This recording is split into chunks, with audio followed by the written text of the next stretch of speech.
नमस्कार, बहुत स्वागत आपका। मैं हूं आपके साथ मनु सक्सेना और आप देखना शुरू कर चुके हैं मनु की मास्टर क्लास। तो आज हम बात करने वाले हैं मिडिल ईस्ट की सबसे बड़ी और सबसे ताज़ा खबर पर, जहां तनाव के बीच अचानक एक नई डील की खबर ने पूरी दुनिया को चौंका दिया है। संयुक्त अरब अमीरात यानी कि यूएई ने कथित तौर पर ईरान के लिए अपना खजाना खोल दिया है। अरबों डॉलर की रकम देने को तैयार हो गया है ताकि ईरान यूएई पर हमला रोक दे। लेकिन यूएई ने इन खबरों को सिरे से खारिज कर दिया है और कहा है ये पूरी तरह झूठी हैं, बेबुनियाद हैं।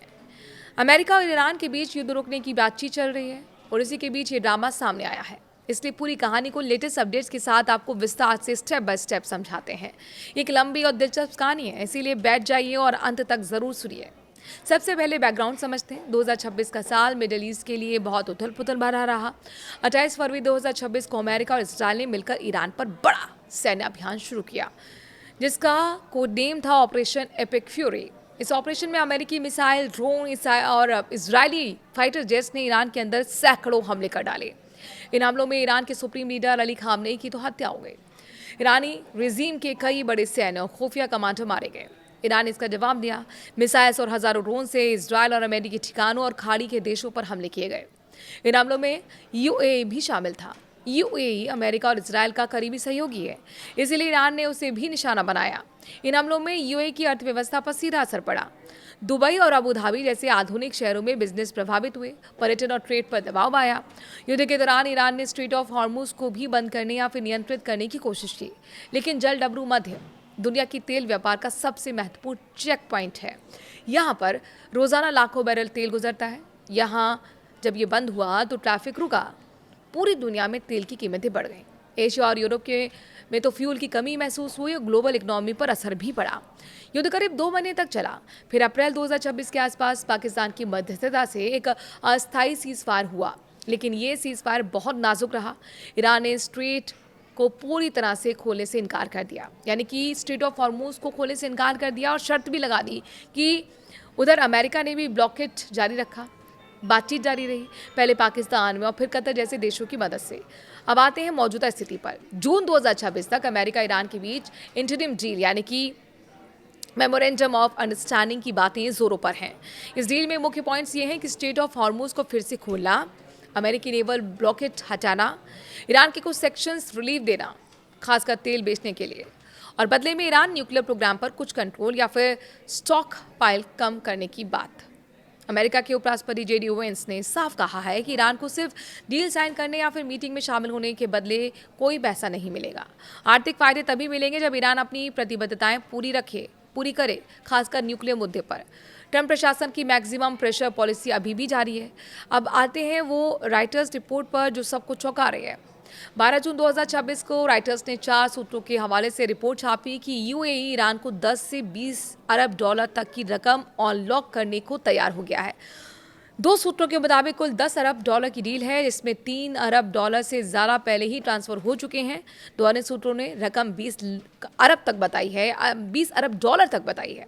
मकसद क्या बताया गया? युद्ध के दौरान ईरान के हमलों से बचने के लिए यूएई ने ये टैक्टिकल शिफ्ट किया, यानी हमले रोकने के बदले पैसे। एक सूत्र ने कहा कि पहली किस्त 3 अरब डॉलर की पहले ही उपलब्ध कराई जा चुकी है। ये रकम यूएई की अपनी हो सकती है या फिर यूएई के बैंकिंग सिस्टम में लंबे समय से फंसी ईरानी संपत्तियों का हिस्सा। ईरानी मीडिया ने इसे और ड्रामेटिक बना दिया है।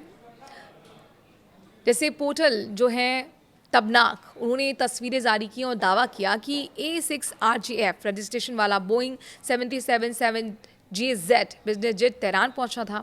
इसमें 3 अरब डॉलर कैश भेजे गए। लेकिन ये सवाल उठना लाजमी है कि इतनी बड़ी रकम 3 अरब डॉलर कैश में एक प्लेन से भेजना कितना व्यवहारिक है। एक प्लेन में इतना कैश ले जाना ना सिर्फ मुश्किल है, बल्कि सुरक्षा और लॉजिस्टिक के लिहाज से भी लगभग नामुमकिन। यही वजह है कि कई एक्सपर्ट्स और एनालिस्ट इसे शक की नज़र से देख रहे हैं। या फिर प्रोपेगेंडा भी हो सकता है। अब सबसे बड़ा ट्विस्ट यूएई का आधिकारिक इनकार। रिपोर्ट आने के बाद यूएई के विदेश मंत्रालय ने बयान जारी कर दिया है। उन्होंने कहा कि 3 अरब डॉलर समेत किसी भी रकम के ट्रांसफर की खबरें पूरी तरह से झूठी हैं और बेबुनियाद है। मंत्रालय ने साफ कर दिया कि कोई फ्रीज हुई ईरानी संपत्ति जारी नहीं की गई है, ट्रस्ट ट्रांसफर की गई है, ना यूएई के जरिए उपलब्ध कराई गई।